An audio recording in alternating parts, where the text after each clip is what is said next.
Hello, I'm Chris. Welcome to our project demo. Hey guys, I'm Bradley. Welcome to the project.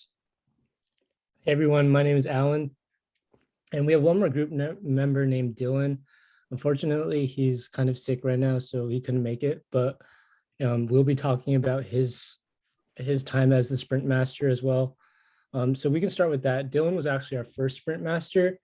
And so in his sprint, we talked about, getting our environment set up. There wasn't any user stories completed because that was just our setup. So during the sprint, we first, got everyone's development set up, made sure, whatever project we wanted to do and the blueprint of that would work on all of our different devices.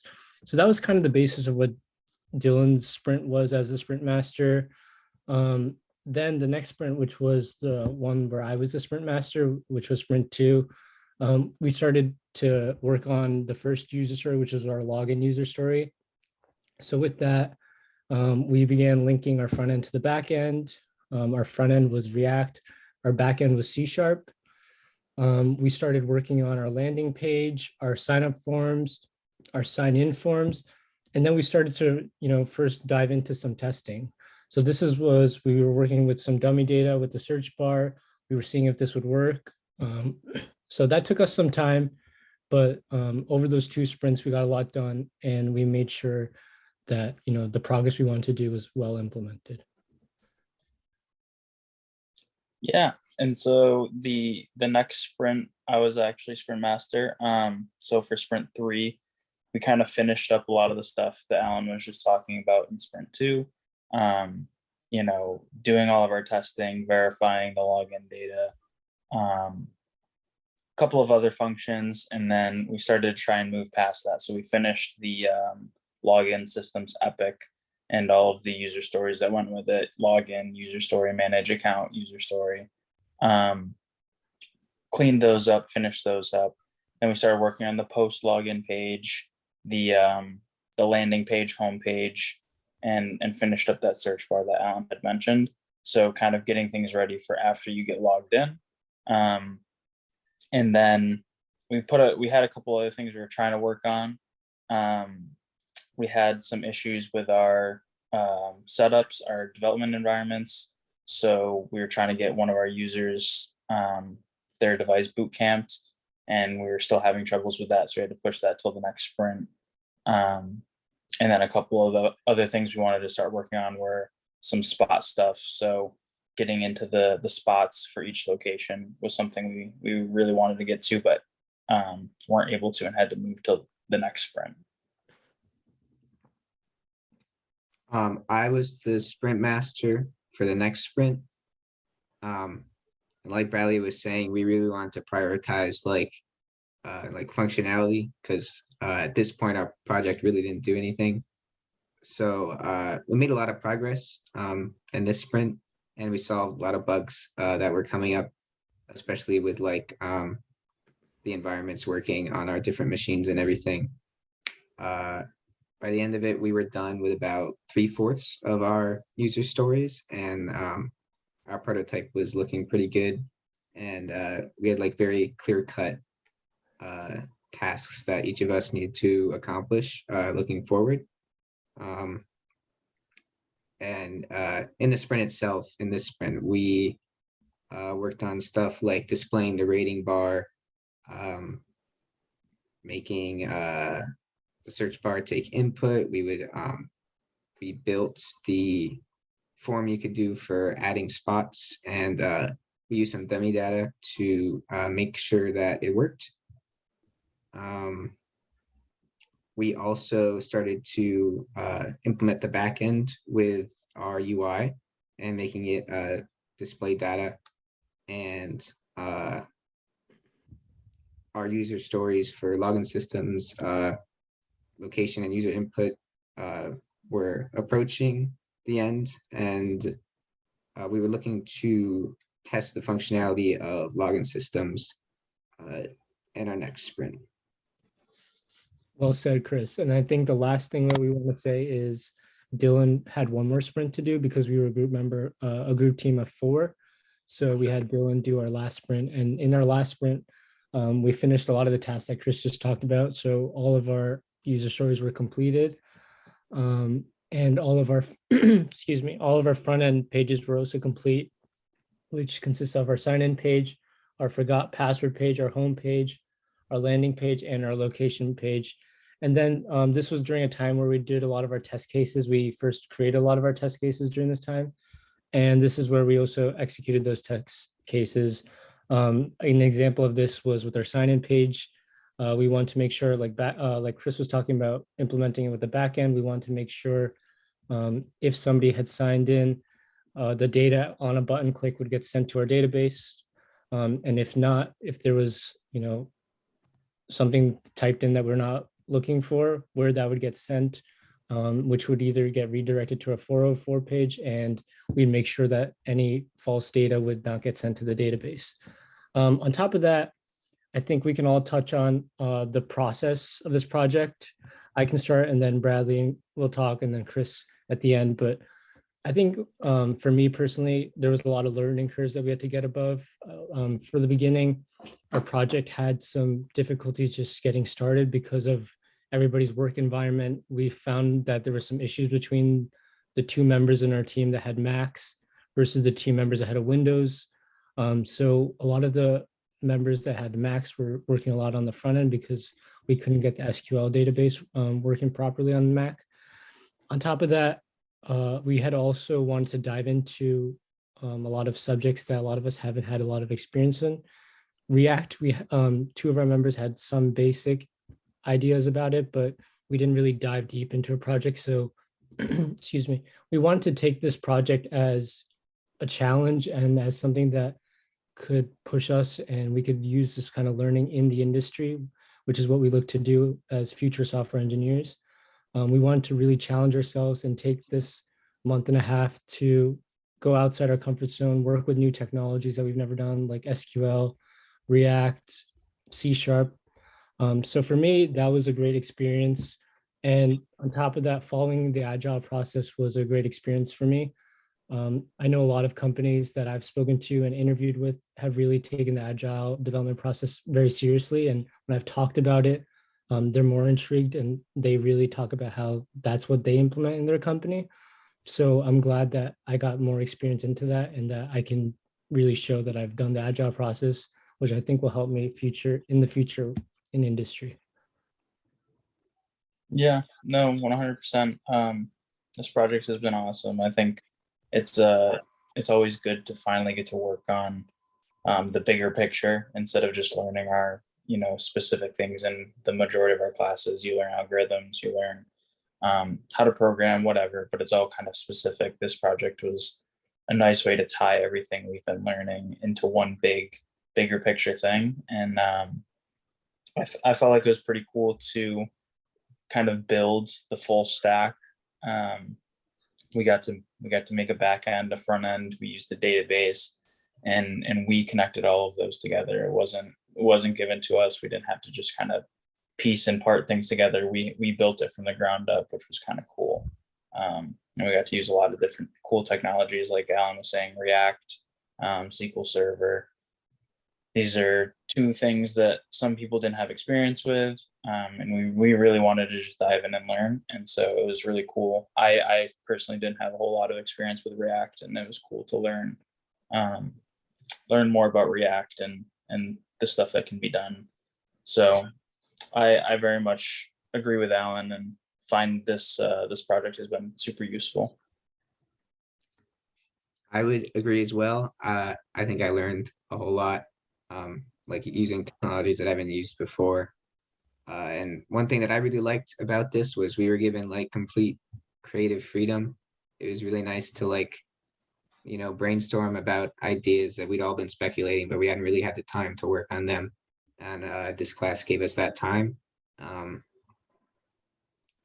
And then also being able to show my family, look, this is something that I made for our class. It was pretty gratifying because I can show I can really show my mom my 500 level math course, she doesn't care. So I really like that about this project. And I think just building off what Chris just ended with, showcasing our progress has been an amazing experience for me as well. And I think one last thing that we all agree with is we're going to continue this project. That's a big thing that we see. We see this as something that is different. Our project could be something that, you know, with more progress and more integration, we actually look to actually not even just sell it, but just, you know, create it even better and work on that. So this class was a great start to our project, but in the next few months or weeks, uh, our group decided that we want to continue to work on this project. So we want to thank you, Professor, and Arpit and Sanoop for, you know, getting us started. But this is something that we will continue in the future as well. And I think now we'll start with the demo. Chris, would you like to share your screen? Yes. Awesome.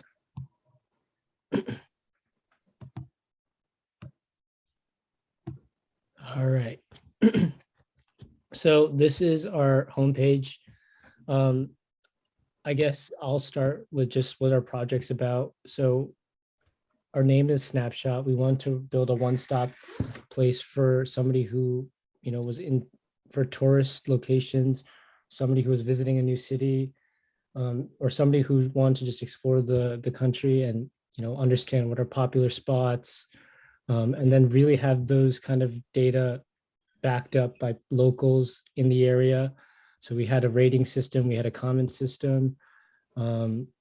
So that was like the basis of our project. We wanted to have some kind of tourist application that would have other applications to it, which would link people to different restaurants, locations, and also act as something sort of like Yelp, but like with a better review system that could be backed up with data. So yeah. And Brad. what differentiates us from like other travel apps is that we really wanted to like stress the difference between like someone visiting a city or a location versus someone who actually lives there. We wanted to display that kind of data differently depending on if you wanted to live there or if you wanted to just visit. And although we didn't accomplish everything we originally set out to, that's where we were saying like in the future you want to add that kind of aspect to this project. Yeah. So I guess we can kind of walk you through some of the features we put in here and some of the stuff we got to. Obviously, here we're sitting on the home page. It's kind of what you'd expect if you're looking at a traveler's location website type deal. Is you're going to want to have your biggest thing is a search bar. So you want to put in a location that you're interested about and get to learn about it. Top left-hand corner, you've got our logo. Top right-hand corner, you've got a little drop-down menu. It's got some, you know, account sign in, log in, that kind of stuff, settings. And Chris, if you want to go over to the search bar, we created a test page here. So if you go to search something up, it'll populate close answers. Syracuse is the page that we created. So we'll search that. And that's going to take us to our Syracuse landing page here. You can see a nice picture of Syracuse, some live weather data from React Weather API, and then some popular spots. You can see there in different tabs. So we've got restaurants, hotels, attractions. This was actually recommended by Arpit. And so we added this functionality in to kind of sort the different spots that exist for a location. The idea is that these spots are the most interesting, the most popular things that people like to see in Syracuse, and they could kind of get upvoted like answers on Stack Exchange. You can see Chris just click view details. It'll pull the data from our database, display the pictures, the ratings. You can add a comment to this location and give other users your thoughts on that spot. So if we go back here, you'll notice there's a button at the bottom. This is for users to add a spot. So if they wanted to add something, let's say, I don't know, Destiny USA. Destiny. Yeah. So we'll grab some input, some info for Destiny, and we'll kind of put it in here. I think we need a link, a description, title, and then a URL for an image. What is it? It's an attraction. So we'll just kind of fill out the form here.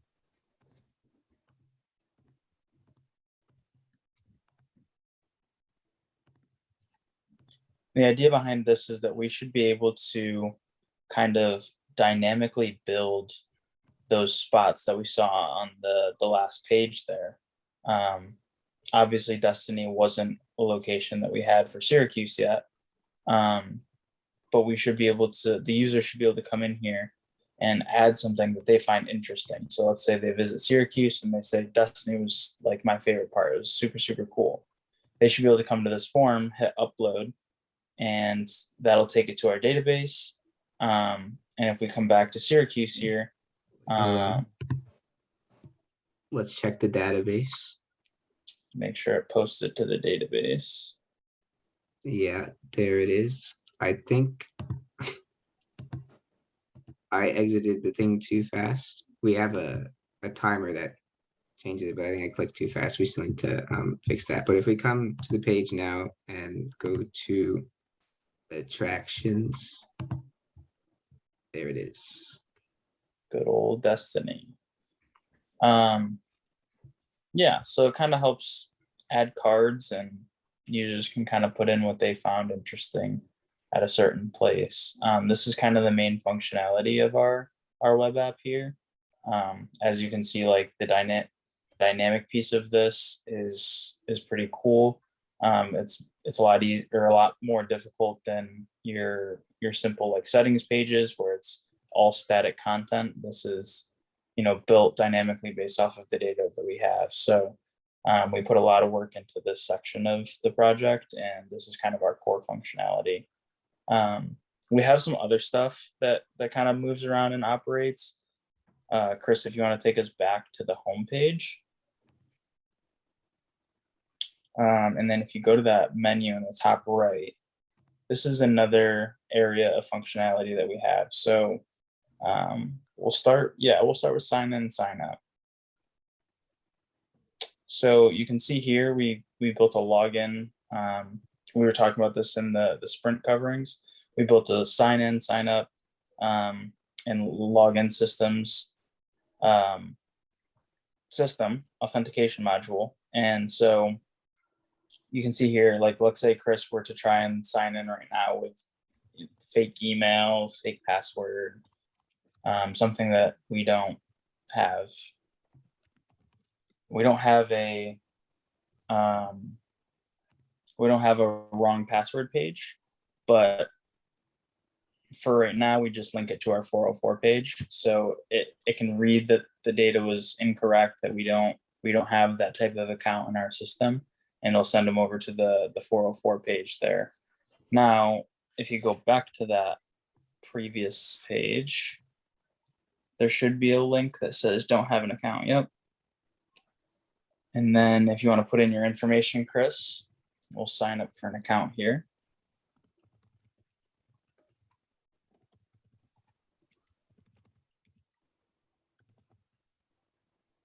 And sign up.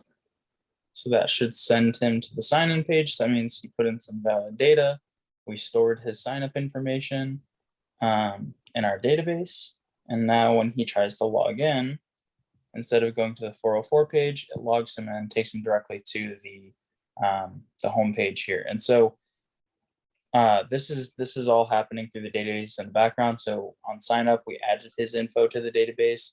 On sign in, we queried the database and made sure that the info he was putting in matched some info that we had in the background. And if it does, then we allow the user to sign in. If you're familiar with React, we use states to render the image based off of whether or not the user signed in. So if they're signed in, then we change the state to true. And that way the user can see elements or components on the page that are specific to users that are signed in. There's another one there I think forgot your password is another page we had built. Follows kind of the same thing. Standard, put in your email. We don't have email functionality, so it's not actually going to send you like an email or anything like that. But all the pieces are there for when we wanted to implement that. You can see that right there. Chris, do you want Um, to do the settings page as well? Yeah. Do you want to take them through the settings page, Alan? Yeah.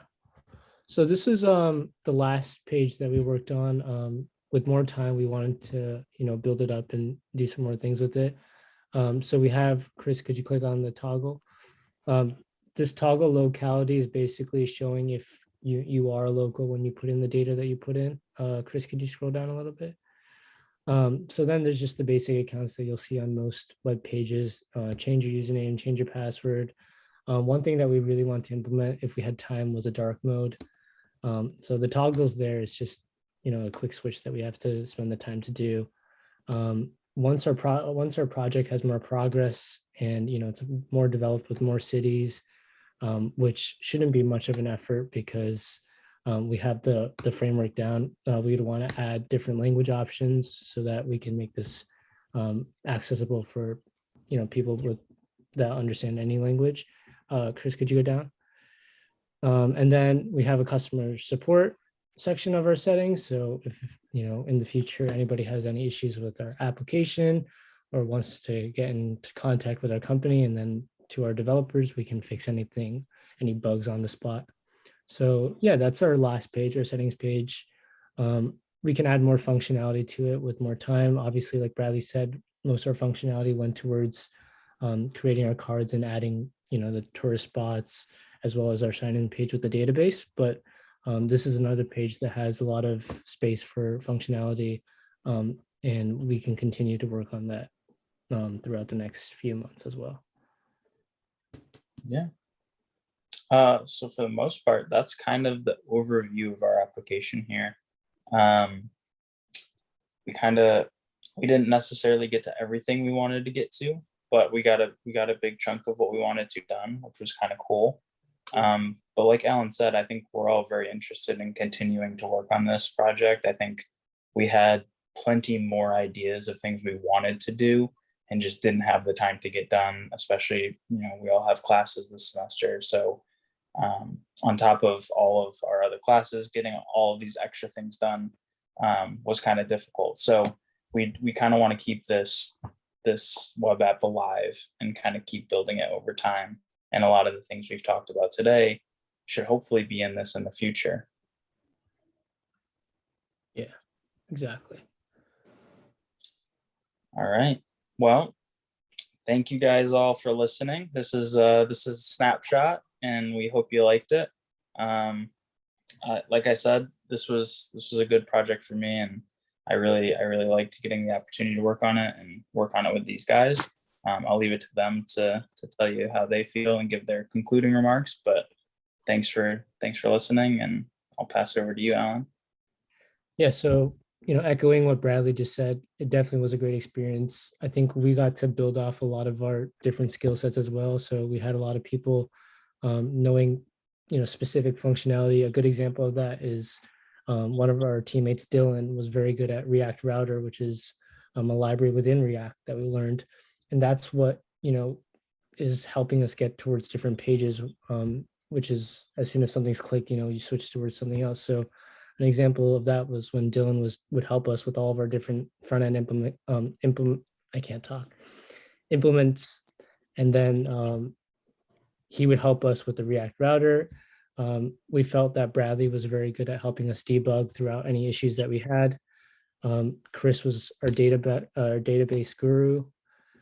I helped a lot with the front end design. So we all had different skills to the project that, really helped with the overall contribution. And I think, like Bradley said, we're going to continue to build on this. And I think we now all have some kind of experience in every different region of this project that from what we had in the beginning, we've made significant progress.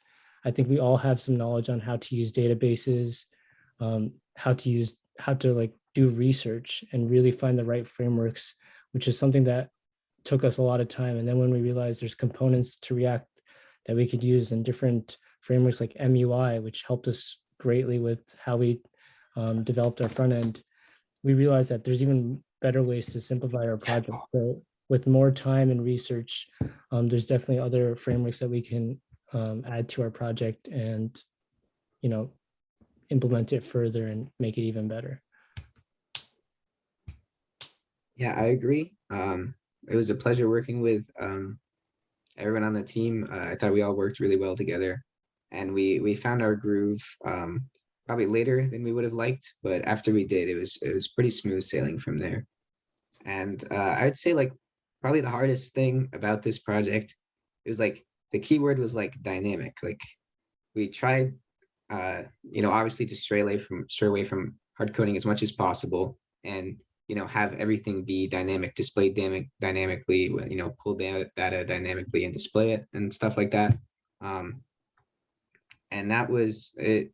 It really like gave me, I don't know about the rest of you guys, but it really gave me like a new appreciation for websites. Because even something like just creating this new page for like something was like a challenge. So like now when I see websites that are like they look nice and they work really well, I have like a newfound appreciation for them. So those are my closing remarks, and I think that's about it for our demo. Thank you so much. Thanks, guys. How do I stop this?